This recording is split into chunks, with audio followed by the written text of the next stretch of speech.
This is Kyle Juszczyk, and you're listening to Nothing But Niners. This is Charles Haley. You're listening to Nothing But Niners. So now they've got to start from deep in their end of the field, and Garrison Hurst takes advantage of it. He takes the handoff, hits to his right, gets to the 20. He's in the 30, needs to cut in. He comes back up the right sideline, breaks it for a tackle, comes down to the 30. He's down to the 20. He's down to the 10. He's down to the 5. He's in the end zone. Touchdown! Touchdown! 49ers! 96-yard run from scrimmage. Garrison Hurst breaking tackle after tackle, swings down the sideline. Throws off bodies like clothes after a marathon. Young, back to throw. In trouble, he's going to be sacked. No, gets away. He runs, gets away again, goes to the 40, gets away again, to the 35, cuts back at the 30, to the 20, the 50, the 10. He died. Touchdown, 49ers. Third down, Alex takes the snap. Alex looking down in post, and it's good. Touchdown! Touchdown, 49ers! It is second down. Ryan takes the snap, throws the slant to the left side. It's Russell intercepted. The 49ers pick it, and Navarro Bowman is redemption. Navarro Bowman running it all the way for the touchdown. No greater redemption. The San Francisco 49ers, we can do whatever we want.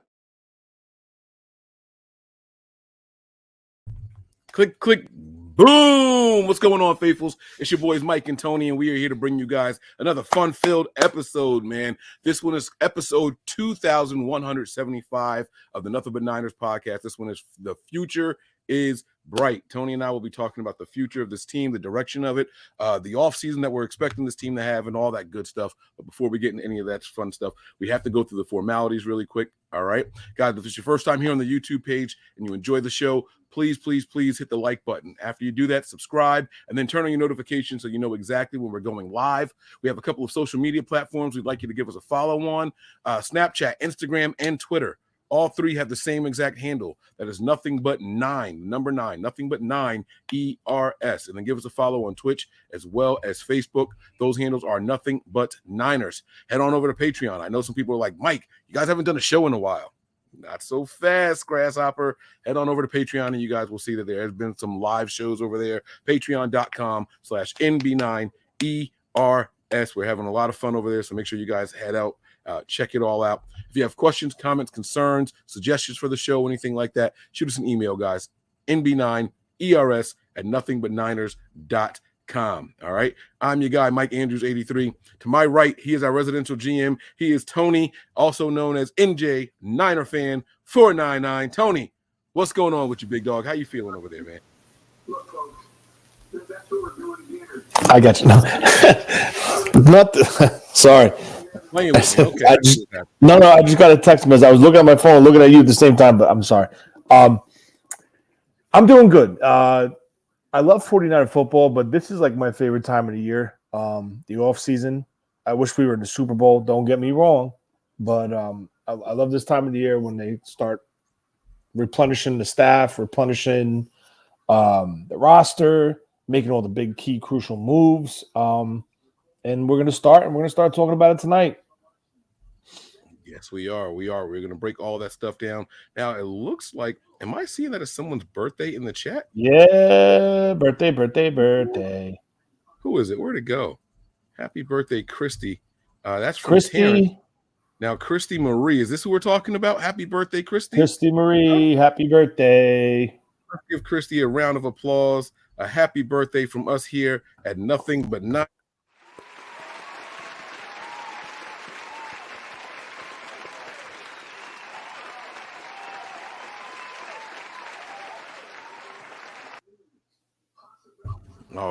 All right. That's a good way to start the show, huh?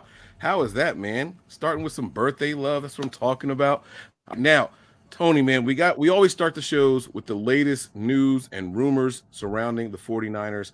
And the news at the top of the hour, man. Well, not the top of the hour. It happened a while ago. We did do a breaking news video, but the 49ers have signed a defensive coordinator, right? Or has he officially signed, or that is like he's going to sign? Because it's confirmed. It's confirmed. Mayoko confirmed it. He posted a tweet saying it's official. The 49ers did, in fact, agree to terms and signed Wilkes as the defensive coordinator. That came about probably about an hour after they started announcing it from Ian Rappaport and Palacero. But, yeah, it's a done deal. All right, so there you have it, guys. According to Matt Mayoko, it is a done deal. Sources confirm the hiring of defensive coordinator Steve Wilkes as I'm sorry. You know what? Let me actually share this with you guys. I'm going to show it on the screen here because we have those capabilities. All right, so let's share that screen here. There we go. Sorry, it was hesitating on me for a second there. Boom, right here. Let me take the little border off so you guys can see it clearly. My apologies about that. All right. And Tony, you want to break this thing down here for us? Just read it for us. You don't have to like break it down or anything like that. Yeah. So Mayoko tweeted at 2:51 p.m. today. Sources confirms 49ers hiring Steve Wilkes as defensive coordinators, as Tom Pelissero first reported. So if Mayoko tweets that it's confirmed, it's confirmed. He's pretty much the mouth of the organization, like we all spoke about previously. So it looks like our new defensive coordinator is going to be Steve Wilkes. And another thing positive today was the 49ers retained Kocurek. And the interesting part, actually what I really like about this is during the interview for Wilkes, Kocurek was actually a part of it with Kyle Shanahan. And I think that's phenomenal. It's trying to see if they're on the same page with the front and the back end, if they could work together, coincide together, do all that thing in agreement. And they agreed to it, and it seems like it's going in the right direction as of now. So that's very positive. And I just really think that was very smart by Kyle getting Kocurek involved. Yeah. I'm going to actually share the tweet there from Matt Burrows, touching on what Tony was just mentioning, the fact that Kocurek was involved in that. And let's dive a little bit deeper into that, Tony. Let's talk about exactly what that means here. We're going to go through some pros, some cons, some concerns. Maybe we don't have any cons yet of the Steve Wilkes hire. We're going to go through his history, his coaching tree, and all that, his experience for those who may not know exactly who he is. But this one is from Matt Burrows. He says here, I heard Steve Wilkes spent time with Chris Kocurek during his recent interview.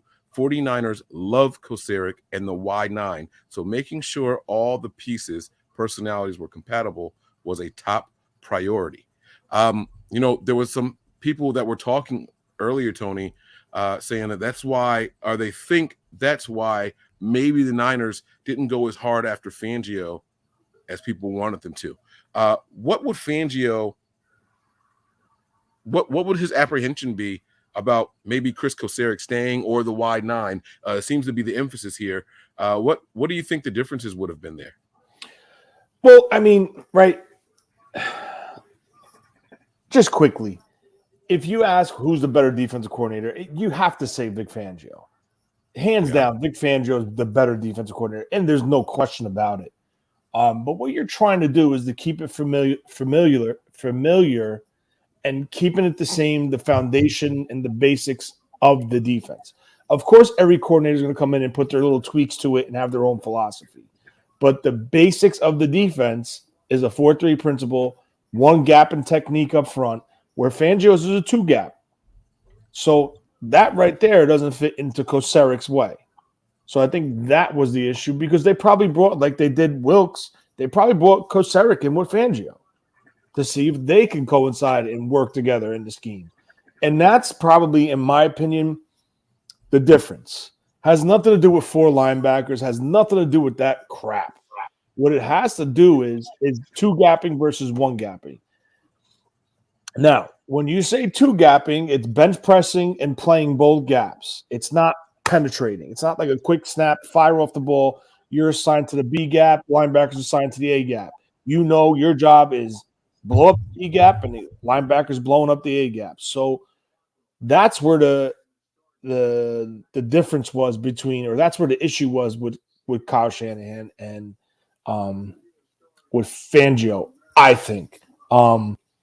if Fangio did come in, he probably would require to go to a 2-gap in front, and he probably would have brought in Donatel with him as well for the secondary, because Corey Unland's contract was not renewed, and he was, given the green light to seek other opportunities. So now he made a decision. He hires Wilkes. Wilkes and Kosaric are on the same page.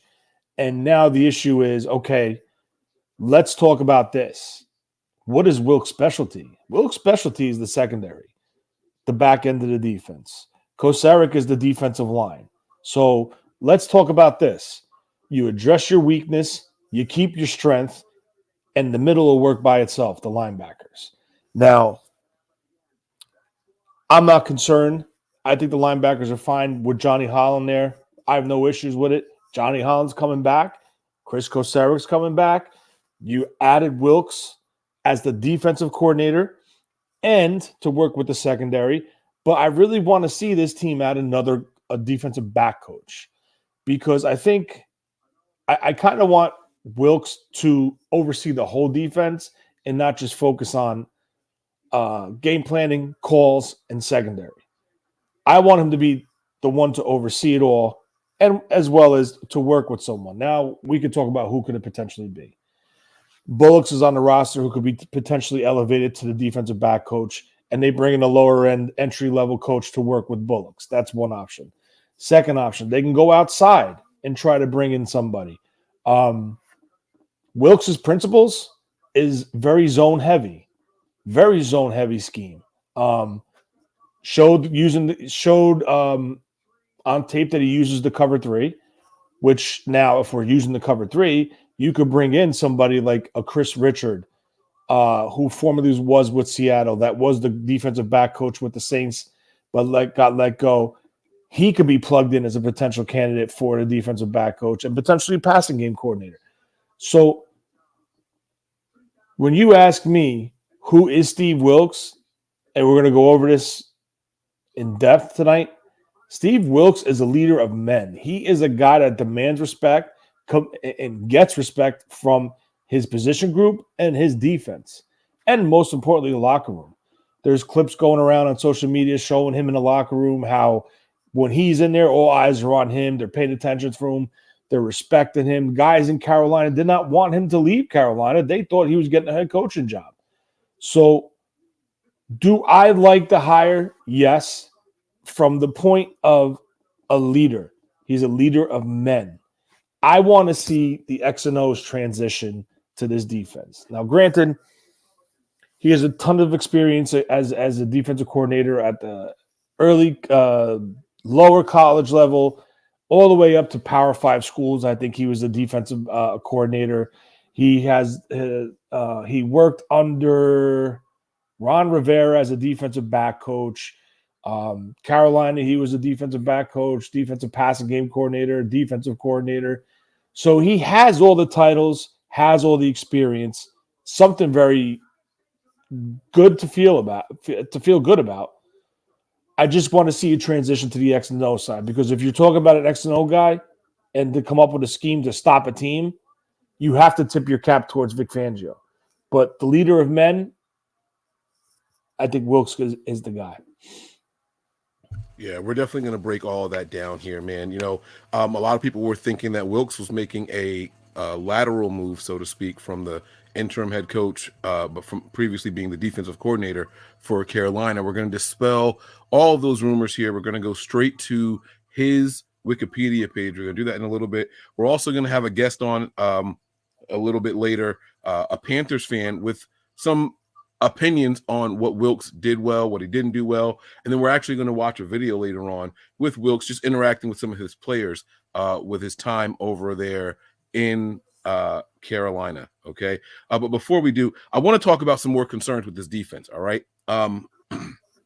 We had our DC D'Amico Ryans. Okay. And we all know that he is like a linebacker true and through. Okay.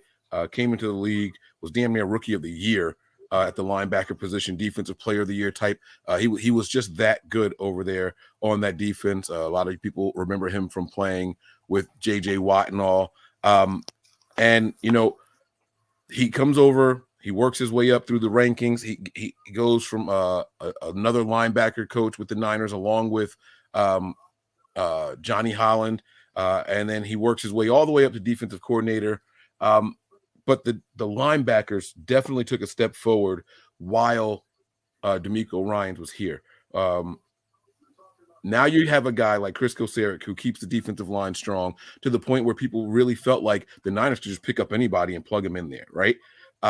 Now we have a guy coming in who is going to hopefully and ideally improve the secondary, right? That tends to be his specialty. Tony, are you concerned at all about what may or may not happen with the linebackers? Are you expecting there to be a little bit of a drop-off in production effectiveness now that the linebackers' heart isn't there with DeMeco Ryans, or do you think that we have the players and the coaches retained that will be okay? Because I have no idea what Johnny Holland's contract is. He's been with the Niners for a while. I would have to imagine that his contract is up soon, if it's not already in there, in the works of bringing him back. What do you think about the linebackers coaching position? I'm not worried about it. I think Johnny Holland is still here. They don't announce the extensions with the positional coaches and stuff like that. It's very hush about that, but as you can see, Unlin moved on. That was announced. That wasn't announced by a team. It was actually announced by a writer for one of the Sports Illustrated or something like that. I can't recall off the top of my head. But obviously, Kosaric, they probably gave him an extension. I definitely think Johnny Holland's back. I haven't heard anything about them looking at a linebacker coach.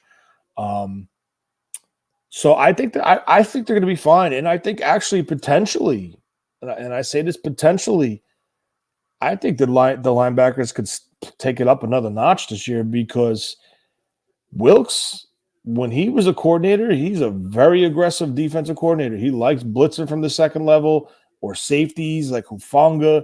So it could be interesting.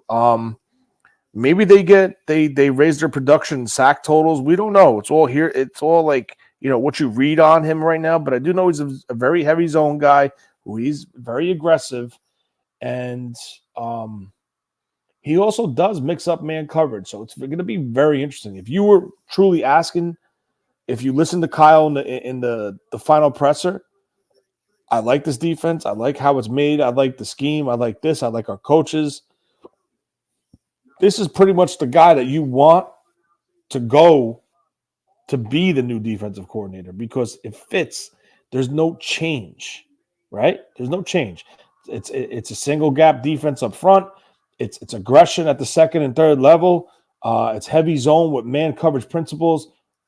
That's the 49ers defense. Now you just got to put it together, and I'm sure he's going to put his twist on it like every coordinator does. I don't think it's going to be identical, but I think they could be a good defense. I think, but there is some concerns on my end. You shared a graphic in the group chat earlier.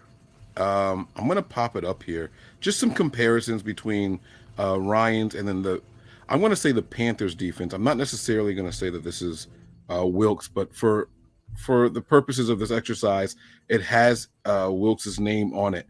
All right, Tony, I want you to break down what exactly we're looking at when we look at this. When we look at these numbers, okay?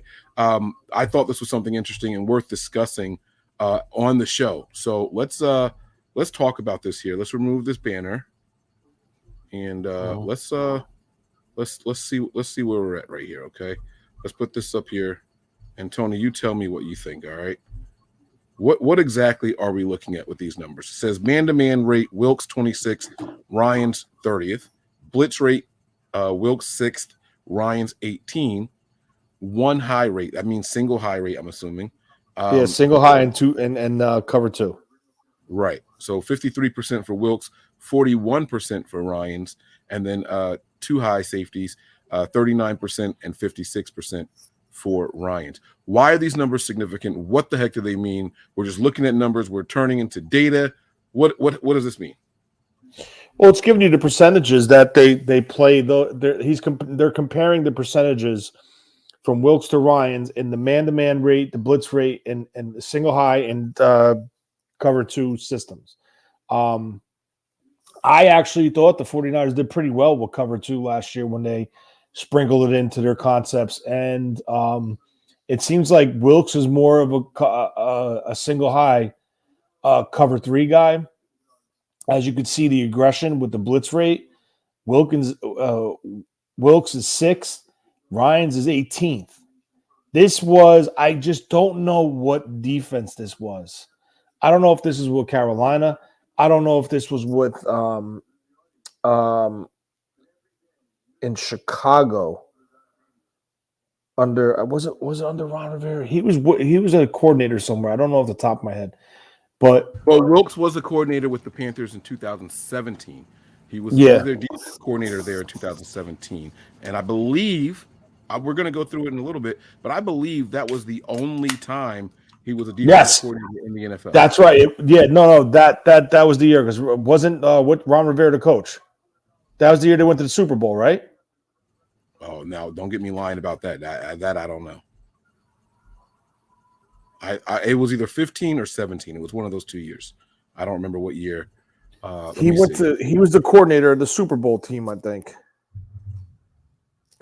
I'm not 100% sure. I'm not too. Oh wait, 2015. 2015. They were 15-1. They went to the Super Bowl, and that was under Ron Rivera, right? Yes. Yeah. And listen, that was a star-studded defense. So maybe you see,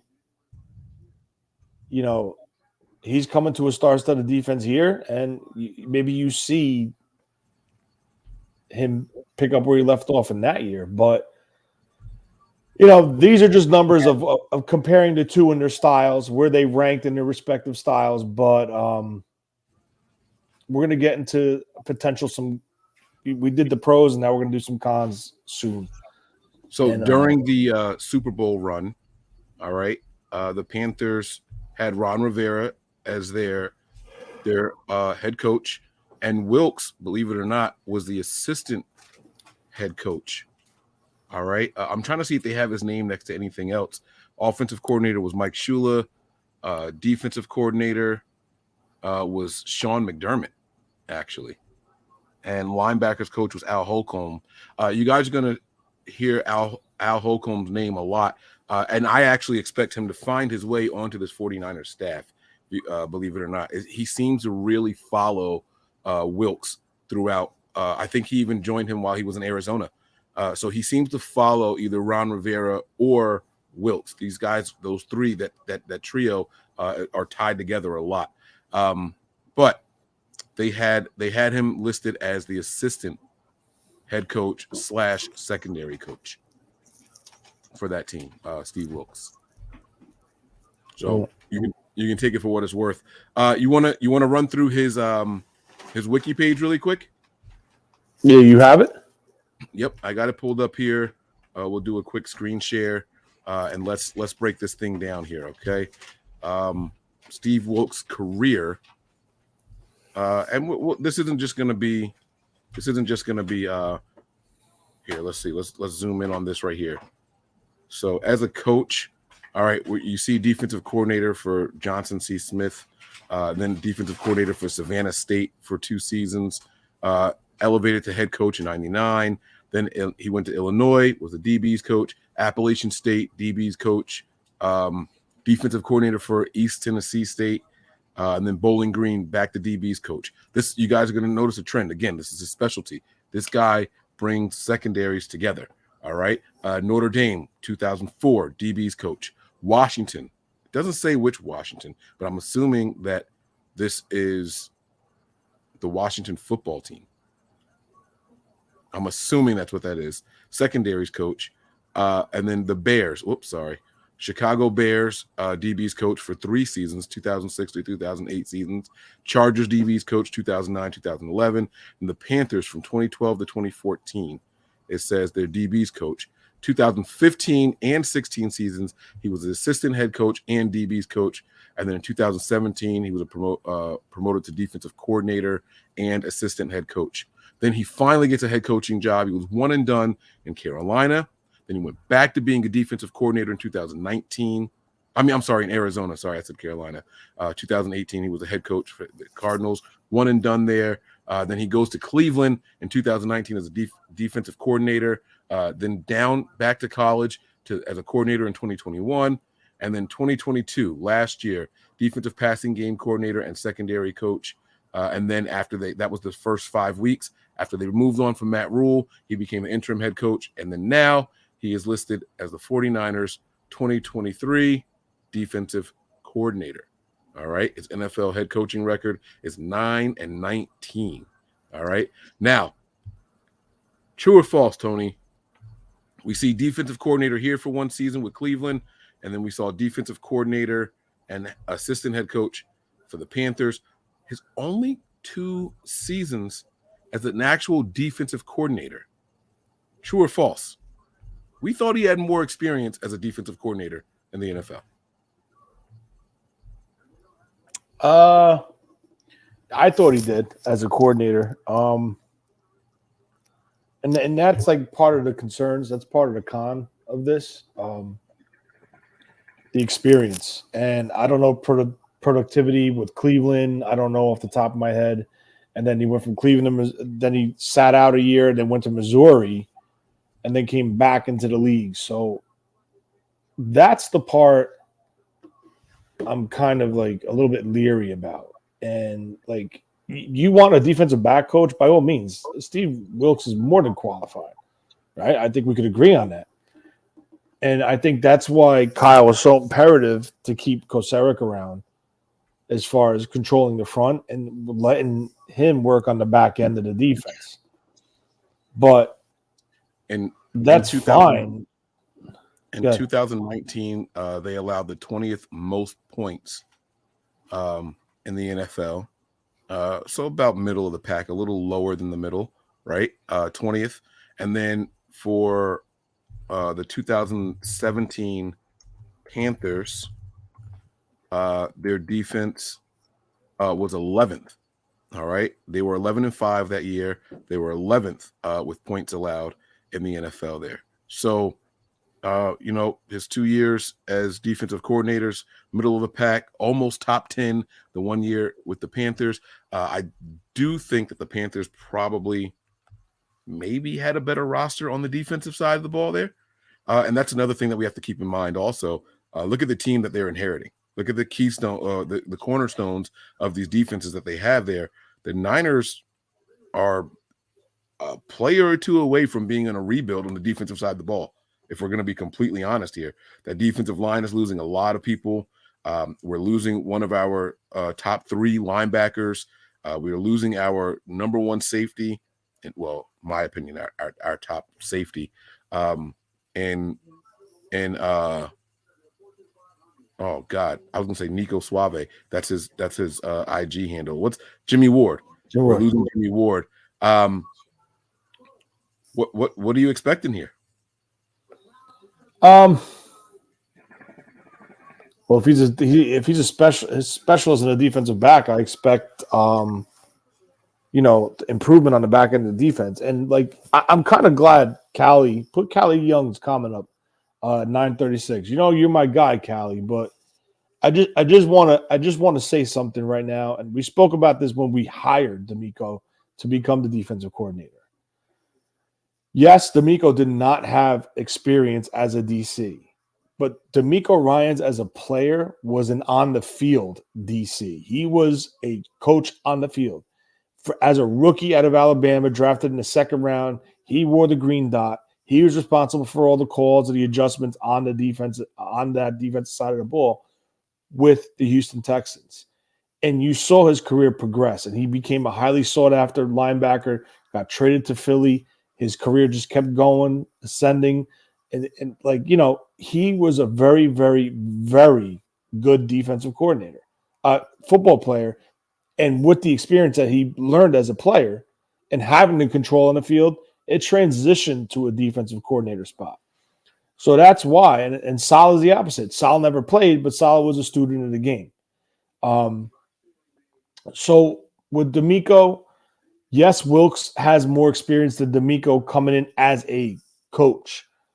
But if you're asking me my honest opinion about Wilkes, he is 100% a leader of men. 100%. He's a leader of men. He's a very respected guy. And I just feel from that aspect, he's going to command everything from this defense, and they will respond. You have a lot of big names in that locker room, and this is the type of guy you want to put in there. You don't want a young, immature guy yelling, screaming, hooting, and hollering, getting in their faces and stuff like that. You want a veteran, experienced coach that's been around the league for a long time. And don't forget, when D'Amico took the reins, they were still somewhat of a young team. So that's just the way I feel about it. It's not a knock against you. I'm not, arguing with you. I totally understand where you're coming from, but to play the game and have that much control and authority as that type of player, that clearly, and he took it as a student of the game and transitioned into a coach, and that's why I think he's the coach who he is today. From the way he was taught from Alabama to the way he was coached in the pros, and then how he turned around and took what he learned and put his twist on it to teach the 49ers guys as well. Yeah, my dog is over here snoring, so if you guys hear that in the background, I'm not gassy. It's the dog, all right? It's the puppy snoring. I like that we hired an older guy this time, right? And he's going to have a lot of pressure on him, Tony. You tell me, true or false? Robert Saleh, top 10 defense. D'Amico Ryans, 2 years in a row, top 10 defense. Now, the truth of the matter is, Robert Saleh's staff, broken down to D'Amico Ryan's staff, it's probably a difference of about 3 or 4 players on that defense. Tops. You got Hufanga, who became more integral part of this defense with D'Amico Ryans. He wasn't quite that guy with Robert Saleh, right? You have Odin come in and fill in, right? That's 2. And then you had the shuffling of the corners. Now, a lot of those corners were already here. You know what I'm saying? A lot of those corners were here, but we still had to cycle through them. Robert Saleh had 1 year where it was Richard Sherman and then Akello, and then down by Akello, and the next was Mosley, and then Sherman went down, and then they mixed in oh God. I'm blanking. But Lenore came in his rookie season, and then you go on to D'Amico, and then D'Amico starts the season with Ward and Mooney. I mean, with Ward and Mooney, with Mooney and with Mosley, and then Mosley goes down, and then they start shuffling these guys in and out of the secondary. But the core of those guys were still there. He's going to have many of those guys here, minus Emmanuel Mosley. Maybe we'll see what's in the cards there. I'm just worried about if he can keep up with that top 10 defense that the Niners are known for having for these last 3-4 seasons now. Yeah, he's got some big shoes to fill. He definitely does. Definitely has some big shoes to fill. Yeah.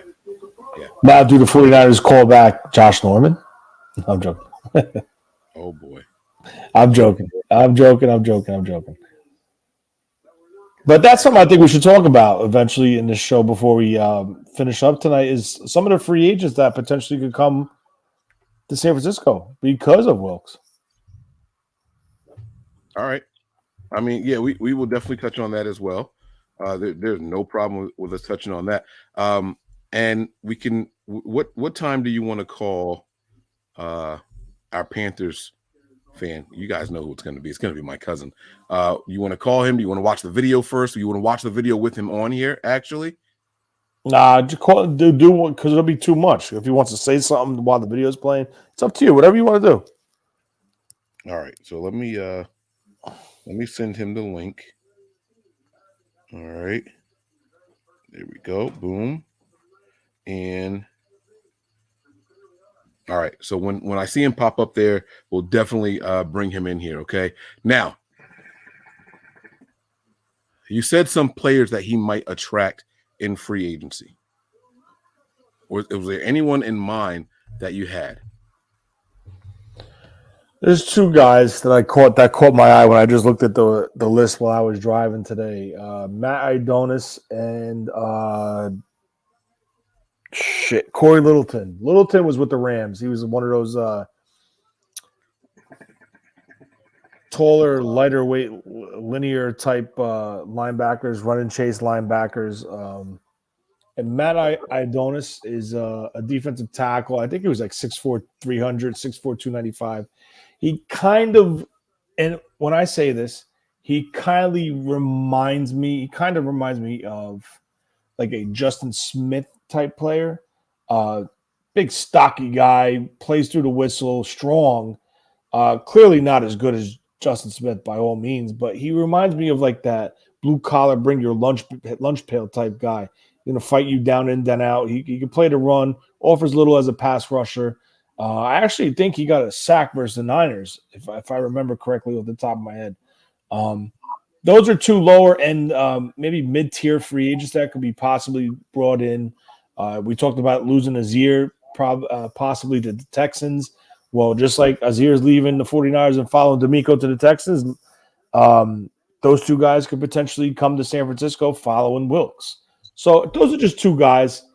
Just throwing those two names out there because clearly this team's going to be very active this free agency. I don't know how because they only have under $10 million in cap space with the adjustment, with the expansion in the cap.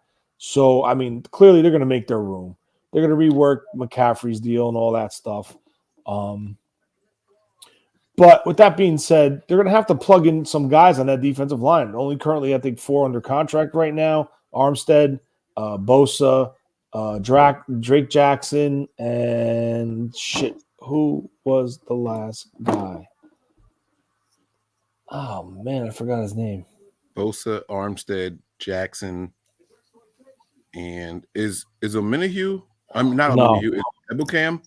No. He's got one of those weird years, right? It's like written in the contract. We can let him go if we want. We can bring him back. We have his rights type of thing, right? No, he's a legit free agent, Omenihu. Oh. The Panthers only legit. had 35 sacks last year. Hold on, let me just see. With the amount of blitzes that they had in that graphic, I would have thought they had more than 35 sacks. Oh, I'm sorry, we have 5. Calais Davis and Javon Kinlaw. So we have our starting four. Kalia Davis. Okay. Kalia Davis, and that's it. Jordan Willis is still a free agent. I see him coming back. He'll get NY to the Bay. Trade for Burns and call it a day. Yeah, you never know. You guys said it. So let's bring in our Panthers correspondent here. I'm sorry that I ruined your night. I know you wanted to be outside by the fire, but we're talking about Wilkes, your former interim head coach, man. I want to ask you a question. I'm going to get right to it. I like looking to see what players coaches are going to try to bring with them. All right. Now, there's this guy from Jersey that the Panthers had. He's a safety. Y'all know I go crazy for my safeties. All right. His name is Sean Chandler. 1, was he any good? And 2, should the Niners look at bringing him? Now, you don't have to answer that last part. Just tell us if he was any good.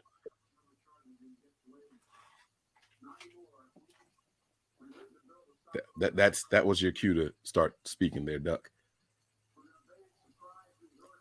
Can you hear us at all, Duck? Hello? All right, we're having some technical difficulties. I know the name. He doesn't move the needle. You don't. Yes, what? Oh, he's super delayed. I'm all right. Hello. Speaking.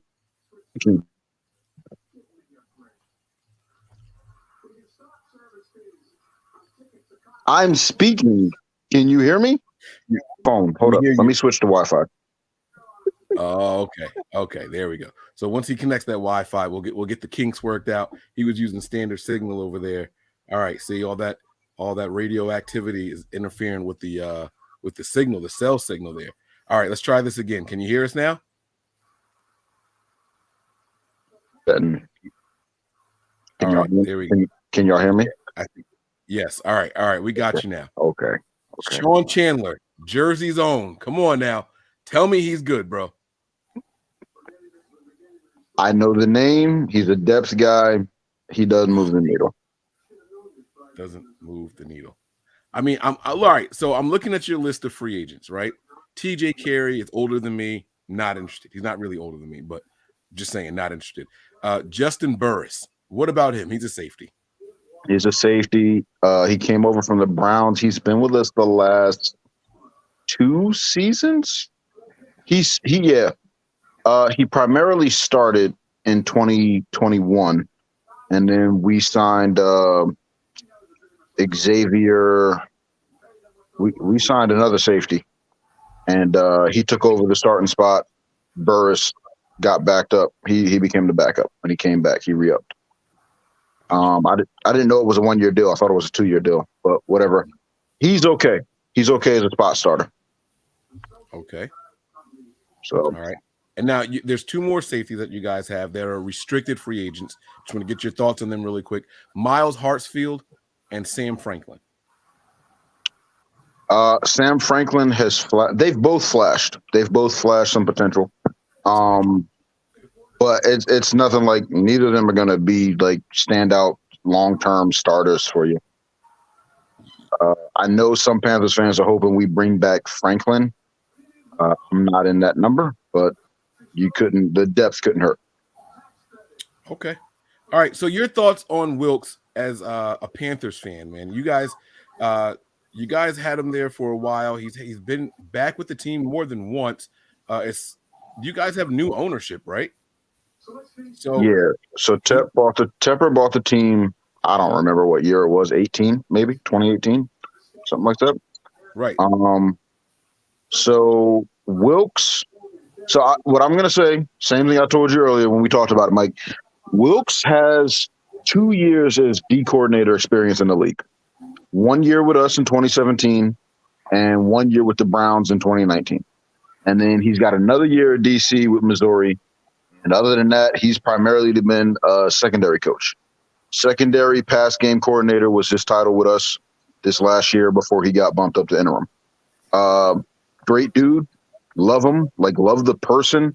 He's a great secondary coach. You can't go wrong with him there. The D coordinator thing is just not a lot of experience. That's really what it comes down to with him. It's not a lot of experience. But I think all the landing spots, y'all were the best one. Y'all got mad talent top to bottom on that defense. If there's anywhere to go and thrive, it's there. So, well, we were talking before you jumped on about the shoes that he has to fill. Robert Saleh had 2 top 10 defenses, and so did D'Amico Ryans. 2 of them were top 3. So you expect him to be able to carry that torch and really bring it. Is he that good of a motivator? What'd you see from him on the sidelines and all? I don't know. I don't know. He is a motivator. He's that's his stick. That's what he does. In my opinion, that sample size with Sam Darnold is the best you ever got. Granted, that's a quarterback, but I don't think Sam Darnold has ever looked better than when Steve Wilkes was in his ear and he was playing for Wilkes. But at the same time, I felt like our defense fell off a little bit with him versus what we had with McDermott in years prior. So that's just him as a coordinator. Like I said, he went from coordinator to interim. He was the most qualified on the staff for it. I think it's hard to go in there with how much talent y'all have and not succeed, specifically on y'all's D line. And I think the way you know me, like it starts in the trenches. It's from the front back. So I think it's hard to go in there with the D line y'all have and not succeed. And especially the work that he does with defensive backs, that defense should thrive with him. We only have Tony, what do you think? I think we have 2 certified starters on the defensive line. That's it. Everybody else is rotational, situational. Nick Bosa and Eric Armstead. And that's why I think they're going to go big on I think the draft and the free agency is going to be defensive line, in my opinion. Who else? Who was y'all's 4 starters this year? Ebukam, Kinlaw, Armstead, Bosa. Ebukam's a free agent. Kinlaw's injured, his knees all the time, not responding, and Armstead and Bosa are coming back. Kinlaw was the same year that we drafted Derek Brown, right? It was those 2 that they were saying is the top. Yep. Yeah. How's Derek Brown working out for y'all? He just this year blossomed, came in his own.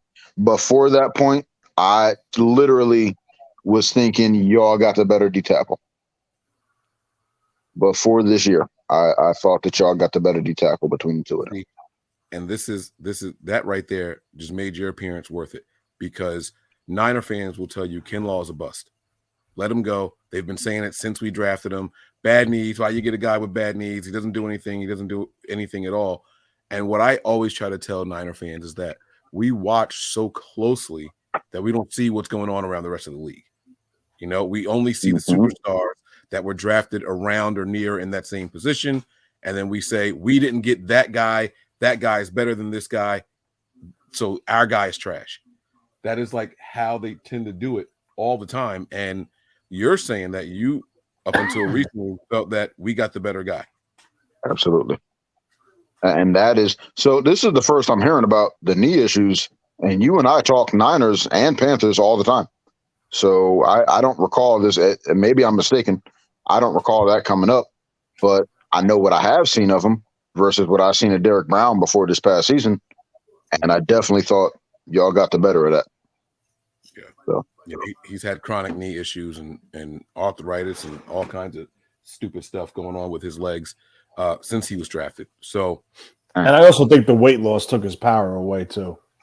Yeah. Oh, he lost some weight since he got to the league. I didn't know that. Yeah. Yeah. Yep. But I assume that was to make it easier on his knees, though. Yes. So, yeah. Now, Wilkes overall, did you see improvement in the secondary at all while he was there? Because that's what my biggest concern is.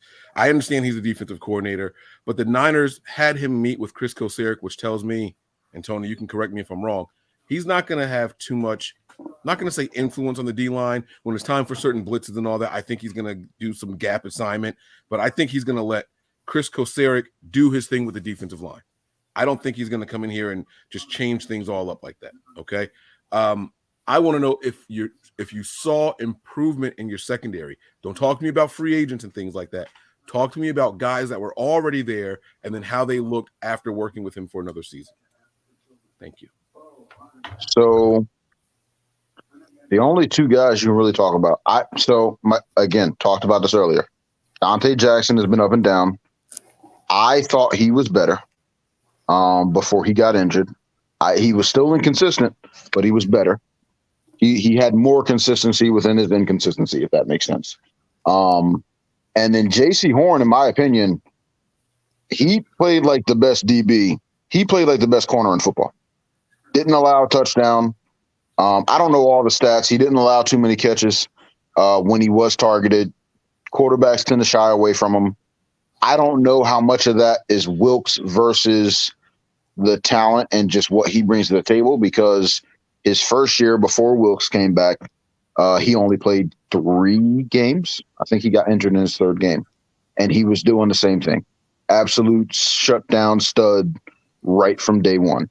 But I can't help but think that Wilkes had something to do with that, because it's one thing to sustain it over 3 games. It's a whole other thing to sustain it until you get hurt with 2 games left in the season. So I have always felt like Wilkes has made a difference. And you go all the way back to all those years when McDermott was the D coordinator and he was focused strictly on the secondary. Got a lot out of Kurt Coleman, got a lot out of Josh Norman. He is the reason Josh Norman went on to have the career that he had. Like, that's Wilkes. Josh Norman took a long time coming along before he became the DB that everybody knew him to be. They got that big $15 million a year. And what was it? DC? Yeah. All right, Tony, you have any questions for our guest before we let him go? So my question is, it seems like the role of the passing game coordinator on the defensive side of the ball is a better fit for him. Is that accurate? I can't say that DC is a bad fit. It's just not a large sample size. Yeah. He's great at where he has cut his teeth in this league. Yeah. Secondary coach, pass game coordinator. He is incredible at that. But to automatically say that because he's good at this, he won't be good at DC, that's not necessarily true. I felt like there was a drop-off, McDermott to him, from 16, 15. I think, McDermott was the coach from 11 all the way through 16. He was our DC. Wilkes took over in 17. There was a drop-off, a little bit of a drop-off. I think 17 was the last year we made the playoffs. So it wasn't bad, but it's just not a large sample size. When did Kuechly fall off? When did he leave? Kuechly retired right before it was right after Rule was named the head coach. He retired at the beginning of 2020, so before the 2020 season. Okay. All right. And then the last question that I have for you is about your secondary style of play. The Niners mix this thing in where we do like boundary side. One corner stays on one side, the other corner stays on the other, depending on the boundary and field position. They don't necessarily shadow. What was the Panthers thing? Did they take their number one guy and put him on the number one wide receiver, or do they leave guys on their side of the field, and that's where you are? No, that's what I've always wanted to see, especially now that we've got a horn. Back in the day when we had Chris Gamble, that's what I wanted to see. When we had Josh Norman for 2015, I wanted him to shadow the number one. I want to see Horn shadow the number one now, and I'm hope Evero brings that, or Evero brings that to us. But no, we stay to one side of the field for the most part. You might see a guy, and this is historical with the Panthers, you might see a guy follow depending on the situation, but for the most part, it's you stick to your side of the field. You said depending on the situation. Big game is getting close. Is that when you start seeing some shadowing? Like, all right, we got a chance to win this one. We're going to try to lock down the number one guy, or is it like a game situation, like the opponent? It's Devontae Adams. We got to put Horn on Devontae Adams. Is it one of those type of situations, or is it more of a situation inside the game? I've always felt like it's more inside the game, but we have seen some where it was, put him on that guy. That Giants game back in 2015, because Mike, you always play me and say that we had a soft schedule, that 15-1 season in 2015.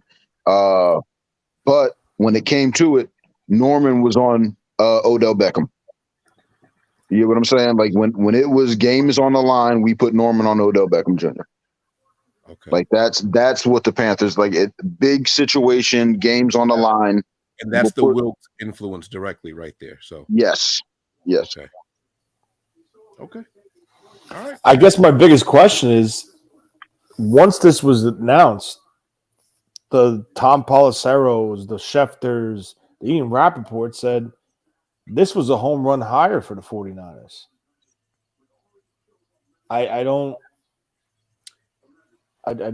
I'm not sure it's a home run for the 49ers.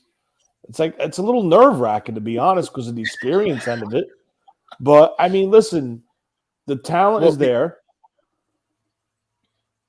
I don't know. I think it's hard for any D coordinator with experience in this league to go in with the talent y'all have and not knock it out of the park. That said, so they're saying home run. Mike, should I get into what I was telling you earlier today or no? You can say whatever you want to say. Go ahead. Okay. So I mentioned this to Mike earlier today. He called me. We talked. I felt like, right? So everybody's saying it's this big travesty that Wilkes didn't get the head coaching job with the Panthers. Personally, wanted the best guy for the job. I wanted an offensive mind, wanted the best guy for the job. I wanted Shane Steichen specifically. Wasn't mad at Reich. I wanted Shane Steichen or Ben Johnson, and Reich was probably number 3 on my list out of everybody we interviewed. That aside, I look at what Wilkes did with 12 games, 6-6, missed the playoffs. We should have won our division. There were a couple games. It wasn't even like you can point to that second Tampa Bay game in week 17 and say, oh, that's what did it. There were other games we should have won before that.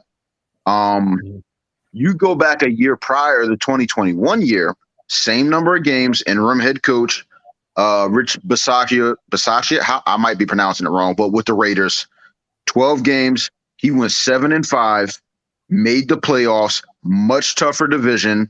It's a tougher conference in the AFC. I think everybody would agree with that. Nobody said it was a travesty that he didn't get that job. I truly feel like, and it's coming from a black man, it's just posturing from all of the media. So, oh, it's a shame this black guy didn't get this job. The league really has a problem, this, that, and the third. And so now it's a home run because everybody has been touting this, how he should have gotten the job. And I'm not saying he shouldn't have. I think every Panthers fan would have been happy with Steve Wilkes. But was he the best guy for the job? I think Wilkes gets us to the playoffs. I'm not sure as a head coach that he wins us a Super Bowl. As somebody who's never had a Super Bowl, which is literally the exact opposite of y'all. Y'all are, how many rings do the Niners have? Y'all are up there. So they've got a lot of dust on them, though. Either way, that's tied for second most, right? No. Third most? Yes. So you have the Patriots with the most. That's the Steelers still have 6. The Patriots have 6, and then we're with the Cowboys with 5. Okay. So we're in second. We're tied for second. Yeah, so that's what I said. And they're tied for first. There's 2 at 6, and then there's 2 at 5. So that's why I said that. I get how you're thinking. Either way, it's a lot more than the 0 that the Panthers have. And I was never convinced that Wilkes was the dude that could get us that could win us a Super Bowl, if that makes sense. So for me to go all the way back, home run hit, coordinator, maybe. It's a maybe. I'm not prepared to say yes or no one way or the other. I think him as a motivator, he'll get the most out of those players, which should make it a home run. Without a doubt. The motivational end and the leader end, there's no better hire. But if you want to sit down and talk X's and O's, I said talk X's and O's, talk play calling, situational play calling specifically. It's a huge question mark. Yeah. And that's the part of it that I think a lot of people aren't giving a lot of credence to, that he just doesn't have a lot of experience as a DC. As a play caller, yep. Mm-hmm. And then I'll also tell you this. I told Mike he's probably going to bring Al Holcomb with him in some capacity. Mike said, y'all already have a linebackers coach. I wouldn't be surprised if Wilkes finds somewhere else for Holcomb on that staff in some other capacity, because that is his guy. And I also think that's part of why he didn't get the job. I think he went into that interview and said, I'm keeping Holcomb as my DC. And it was underwhelming, to say the least. So. All right. How have you felt about your linebacker production under Holcomb? He's good. We've had him here before. I think Kuechly would have been Kuechly, but I also think he helped with that somewhat, because we had Kuechly, we had Davis. Who else do we have under him? I'm drawing a blank, but we always had 3 good linebackers. I don't remember when James Anderson left. That said, there was a dude we drafted this year out of Penn State, Brandon Smith. A lot of talent, didn't get much out of him. He started to come up after Wilkes was appointed the interim. I don't know how much of it was Rule holding him back, not letting him play. Rule tended to do that. Like you guys like TMJ, Terrace Marshall Jr. I know, Tony, you liked him specifically coming out. Yeah. Yeah. Marshall has not gotten enough playing time since we drafted him. And that's all Rule. He's just been in Rule's doghouse. We don't know why. It happened preseason his rookie year. We don't know why. There's a real possibility that Brandon Smith fell into the same thing. Wilkes took over, playing time went up, and then he got hurt. Started to flash. I don't know. But he was our linebackers coach for a long time. And it's easy to point to Kuechly and Davis and say, hey, like, we were doing our thing. And then Shaq Thompson has managed to get a second contract. I expect he'll get a third contract this year. But we'll see.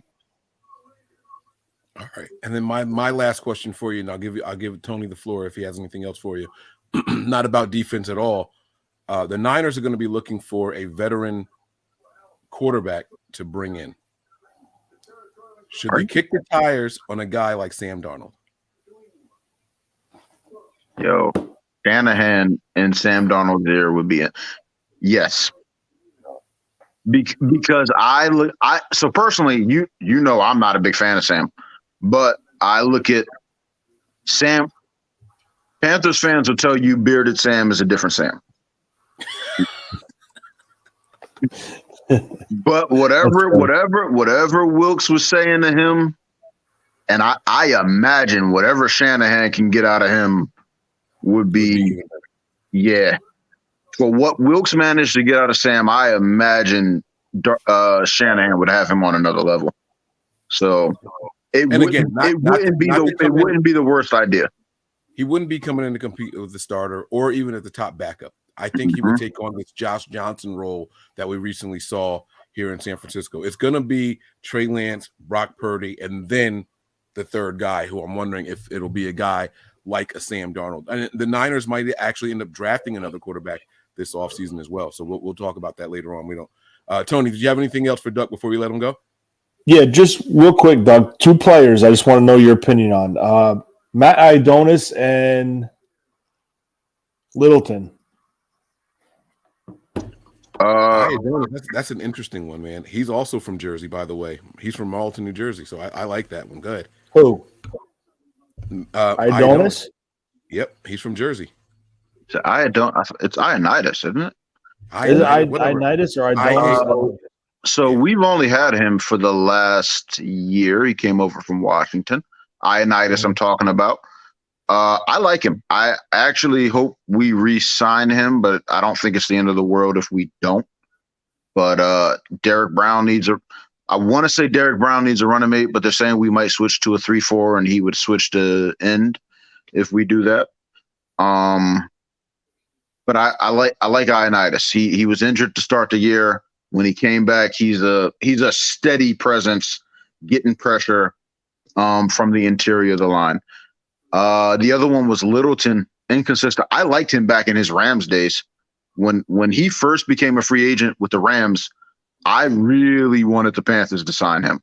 And he went to Oakland, had 2 down years, and then came to us, and it was another down year, in my opinion. I think whatever the Rams were scheming up back then, maybe it's playing behind Aaron Donald and the rest of that front, because that frees up things if you have a good D-line in front of you. And that's one issue with the Panthers is, for the most part, it's Derek Brown, Ioannidis. Like I said, he's steady, but he's not a world beater, and then Burns. So he didn't have that same front in front of him as he had with the Rams. So yeah. It's hard to say. Cool. All right, man. Thanks for your time. I appreciate it. I don't know if you're going back out to the fire or not, but whatever you're doing, enjoy. Nah, it started to rain out. That's what I was going to tell you. It started to rain. I came in before you called because the rain started coming. I was like, dang, it's going to put my fire out. It burns out there too. So yeah, get out of that. So, yeah. All right, man. Have a good evening. Thanks for jumping in here, man. We really appreciate it. Yep. Y'all have a good one. Real quick, y'all as Niners fans, I will fulfill my bet. Mike, yes. We've been talking. I will do it. We haven't figured out a time yet. I'm grateful to y'all for getting Rule fired. It'll happen. By the way, our bet was that the Niners would win by 2 scores in that game, and he's got to wear a Niners jersey and appear on the show. Yeah. So we're gonna do that. We're definitely gonna get that worked out. We'll make that happen. So all right, man. All right. Thanks for jumping in, Duck. Peace out. Y'all have a good one. Later, Duck. All right. Yep. All right. That's my guy Duck there. Thanks for jumping in here. We really appreciate it. We're gonna transition. We have a 3-minute video we want to show you guys. Tony, you got time, and then we'll wrap it up after this 3-minute video. We'll respond to what we see in the video, and then we'll go ahead and wrap this thing up. All right. So let's go ahead and get this video up and running here. Just some more insight to the man, to the coach, to the motivator of men. That's what we've heard a lot about, right? So we're gonna pull this up here now, I believe. believe. Where is it? Oh, did I close the window? Oh, no, here it is here. Okay. I got it here. Boom, boom, boom. Right there. There you go. Making plays on the ball, baby. Making plays on the ball. When the ball's in the air, it's ours. Let's go, baby. Good job. Boom. Go get it. Go get it. Go get it. He's got no wheels, Zach. Y'all got to challenge these guys on the outside. Don't be afraid. The only thing they're doing is quick game. All right? Flat foot, read, and go make a play. Great communication in what we're playing. With every action, there's a what? Reaction. We got to anticipate their reaction. Great eye discipline now. Guys, we got to make sure that we're wrapping up and we're finishing right here. We think the ball carries down and it's not. Okay? Finish. It's 3rd and 1 here, but 3rd and 2 or less now. All right, toss. Okay? Quarterback underneath center. They love to run the ball. Off the bunch, look. You trying to get down there? Yeah, recognize the two-back set a little quicker. We'll talk about it on the sideline, exactly what we got to do from a standpoint of fundamentals and technique. Got to line up, read our keys, got to tackle our ass off. Use your hands and get off blocks. Robert! Slow it down. Teddy, slow it down now, okay? Good job right here setting the edge. Good job chasing the hip, Kurt. Set, hit. There you go. Nice. Nice work. Break it down, man. Good job. Last one here. Then water down. 316. Set, hit. Chase it. Under control. There you go. Guys, key thing there. Make sure we're still running our feet on contact. Water down.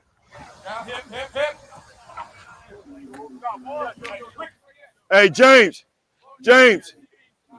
you got to be a little stronger now, all right, at the top end. He's leaning on you. You got to feel that pressure. You got to lean back. Don't allow him to push off. Swat that hand down. I'm off the ball right now, so try to crowd as much as you can of the line of scrimmage, okay? Hands ready. As soon as I flinch, I want to see you moving your feet. Right there. There you go. Ready to shoot your hands now. Right there. Nice. One more time. Let's go. Come on, real quick. Let's go. Come on. Hurry up, Robert. Last one. Let's go. Robert. Hands. Set. Hit. There you go. See the difference? All right? That's what God gave you. You got to use them, man. Let's go. Hey, grind, baby. Playmakers on 2. 1, 2. Playmakers. James, I'm not saying that you can't catch. I'm not saying that. What we're saying is we're trying to perfect our craft. That's why we work on it each and every day. That's all. There's an option that he's trying to run a comeback. Guess what? He'll have no room. But you allowed him to stay here to give him that little bit of space right there, better to catch the ball on the sideline. Once you got in phase right here, keep using that 12th man. So therefore, if he does run a 9 route, you got to pin to the sideline. If he tries to run a comeback, he has no room. No room.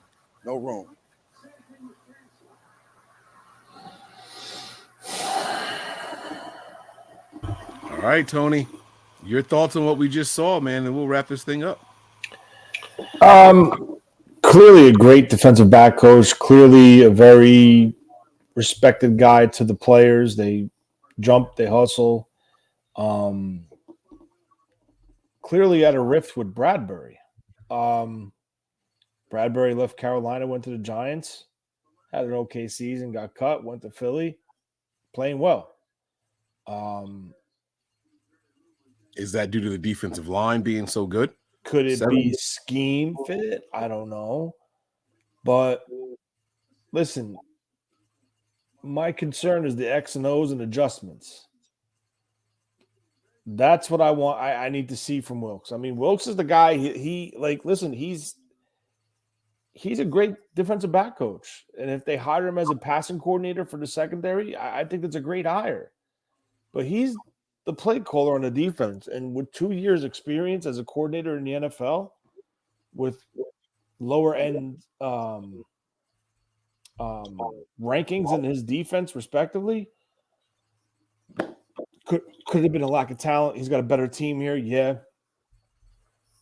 But from a leader aspect, it's a great hire. I just want to see how they're going to work it. I want to see how, can't see it. We'll never see it. We'll never know it. But I guess on game day, is one going to be calling the front? The other one's going to be calling the back end? Is it going to be that? Is it going to be a combo effort? I don't know. But This defense is talented, and I hope he can keep it where it's going in that trajectory. A top 10 defense. He's got big shoes to fill. Hopefully he can do it. It's not that I don't like the guy. I like him as the leader. I just, I got to see it. I got to see it on the field. But I stand with the hire because it's the hire that Kyle wanted. It's the smooth transition without the hiccup. I'm just going to say this, though. If there was a year to switch, it's this year because they have a lot of openings on that defensive line. They easily could have transitioned to a 34 front. But Kocurek wasn't a part of that. That's why Steve Wilks is here. Kocurek and Wilks could work together where Fangio and Kocurek probably could not. So we have to believe in Kyle and hope this works out. And, I'm rooting for the guy. I do feel slightly positive about it, but I'm just a little worried. That's all. I will say this. You talked about Bradbury and his transition from the Panthers to the Giants and to the Eagles. We talked about is because of the defensive line, possibly, right? The other thing is this, right? It's one thing to play the pass when you're not sure if it's a pass or run. You're kind of reading and reacting, as opposed to when you're on a high-scoring team and it's time for them to pass. Plus, your defensive line is going to get after it. So those are all things that are going to factor into it. And I'll be completely honest with you, man.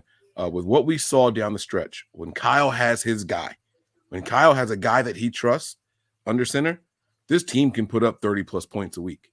If there's a time to make a change in the defense, it's now.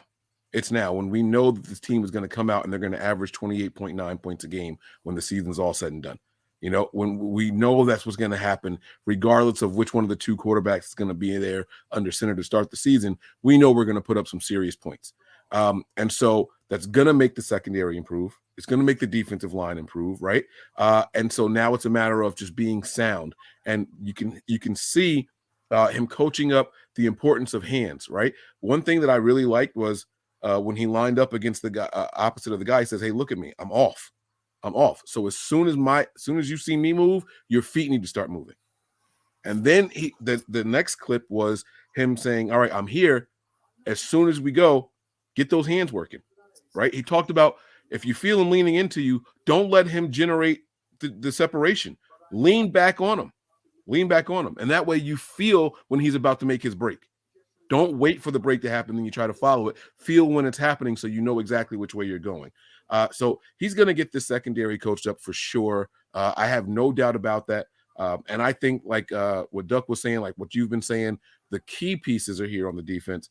We have some gaps to fill for sure. The offense is going to do their part. The defense is going to be allowed to go and play forward. And the one thing I liked about the graphic that we showed earlier, Tony, was the blitz percentage. There were times in the games where I thought the Niners should blitz a little bit more, be a little bit more aggressive on the defensive side of the ball, right? It's a passing down, and we saw all this zone and, soft coverage and things like that. I think that kind of changes. You saw all those clips. You didn't see his guys playing back with a lot of space. They were at the line of scrimmage. So those are some of the changes that I'm looking forward to seeing. We are going to run some zone. I think that's his bread and butter. He's a zone guy, right? A lot of people were saying, "Oh, well, what about Ward? Ward's more of a press guy," but we ran a lot of zone with D'Amico Ryans as well. So they're going to find a way to play, and I think it's going to be more good than bad. Will he live up to this top 3 defense that the Niners had? Maybe not, right? And that's okay if we can stay top 10. If we can stay top 10, top 11, and this offense is number 1, number 2, I'm okay with that. And that's what we're hoping for. We've been saying it for years here on the show. It's time for Kyle to lead with the offense, right? He's got his quarterbacks. There's an S now, right? We were worried about Kyle finding his quarterback for the last 6 seasons. In one season, he showed now he's got 2 of them that he trusts. Now he's got 2 guys that he really, really likes, okay? Kyle has his quarterbacks now. He's got all the pieces here. He's got the running back that he is built, designed for a system like this, right? He's got the tight end that is built and designed for the system. He's got 2 wide receivers built and designed for his system, right? Kyle's going to do his thing on the offense. Wilkes is going to come in on the defense, and he's not going to shake it up completely. It's not going to be a complete overhaul. This is what you guys do well. This is what I can have that defense do. the secondary do in that what you guys do well, I think we're going to be okay. And that's one of the things, right? He's not this strong defensive-minded coordinator like a Fangio who's going to come in and say, I see your system, get rid of it. This is my system, and this is what we're going to do. There's certain defensive coordinators that are going to come in, and no matter what you were doing, here's my defensive scheme, right? What's the guy's name that was for the head coach for the Lions? He just got hired as a defensive coordinator again. The guy that Harbaugh slapped in the back, Schwartz, right? He's going to come in with his defense. I don't care what you guys are doing before. Fangio, I don't care what you guys are doing before. There's certain defensive guys. McDermott, this is the new defense. I don't think Wilkes has that kind of pedigree yet, which is a good thing. Now he can coach and groom and learn our system and add some things to it that he saw that we might be able to improve on. And I think that's a positive. I really do think that's a major, major positive. So I'm happy about the signing, man. I do think that this is going to work out. I think we're going to shock some people with what's going to happen on the defensive side of the ball. I think we'll be better than some of what the worries are that we expressed throughout the show. The worries are real. The worries are valid. Let me be very clear with what I'm saying. But I think that he'll get better with time as the season goes on. And by the end of the season, when we're making our playoff run and all that stuff, I think this will be a well-tuned machine. He'll know the defense inside and out. He'll know his personnel and his players. And I think we're going to be really, really good to go. So those are my final thoughts, Tony. The floor is yours for your final thoughts, and then we'll get on out of here, man. We just gotta trust. We just gotta trust Kyle in the process, right? He had in his season-ender presser, he wanted to keep the same system there. Obviously, it's not going to be exactly the same because you're getting a new coordinator come in to do what he wants to do, add his touches to it. Totally understandable. That's the way it is. D'Amico made his changes with the transition from Saleh to him. That's the way they go. I take over a team. I'm going to do what I was taught. We're to keep it similar, but I'm going to do my twist to it. So, yeah, I mean, it is what it is. They hired a very experienced coach, a very experienced defensive back coach. I just wish he had a little bit more experience as a play caller, as a defensive coordinator, and scheming and X and O's. That's my one concern. But other than that, I like the hire. He's probably the best defensive coordinator that is available right now. There was a couple other guys out there. I mean, the one guy maybe I would have considered is Gus Bradley, but it doesn't seem like he's leaving the Colts anytime soon because he's going to be a part of a package with a head coach. So, I mean, that it is what it is. So we hired Wilkes. We got to roll with it. We have to believe Kyle, have faith in him. Him and Kosera could work together. You add Johnny Holland to that group. Whoever they add, if they add Al Holcomb, it is what it is. They're going to build a great staff on the defensive side of the ball. And hopefully we keep that top 10 defense up and we make our push next year. Like I said earlier, we're going to have to load up on the defensive line again. And I think the NFC Championship game showed something. I think the Niners are going to go heavy. I think they're going to bring in people. I think they want that dominant defensive line. They want the other piece opposite of Bosa. So be on the lookout for a busy offseason with the defensive line and a couple other areas, but we got a long way to go for that. And also, my last thing is this. Don't be surprised if our guy, Drake Jackson, has a transformative year. The leap between year 1 and year 2. I know people usually say it's from year 2 to 3. I think 1 to 2 is going to be very, very big for Drake Jackson. Mm-hmm. We talk about him hitting the wall and all that stuff. Drake Jackson has a physical ability. You know, what they had over there in Brian Burns, right? Like, this guy is very, very athletic. I think that he can replicate some of those things, and I think that we'll start to see some of that. Hopefully he has some influence on that when he goes into these meetings with Koseric and all. So that's going to do it for us, guys. We want to thank you all for rocking with us as long as you have. Shout out to everybody who made it from start to finish. You guys are phenomenal. We truly, truly appreciate you guys. That's going to do it for us tonight. And we'll be back later on this week to talk some more Niners. All right. That's it, man. Prepare for glory. Anticipate pain. But always remain faithful. We're out of here, guys. 1.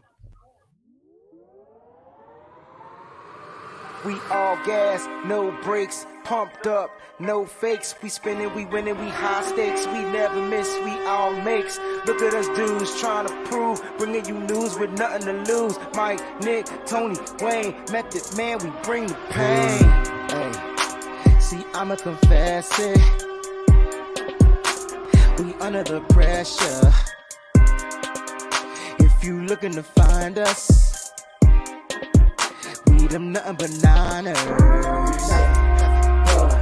Niners.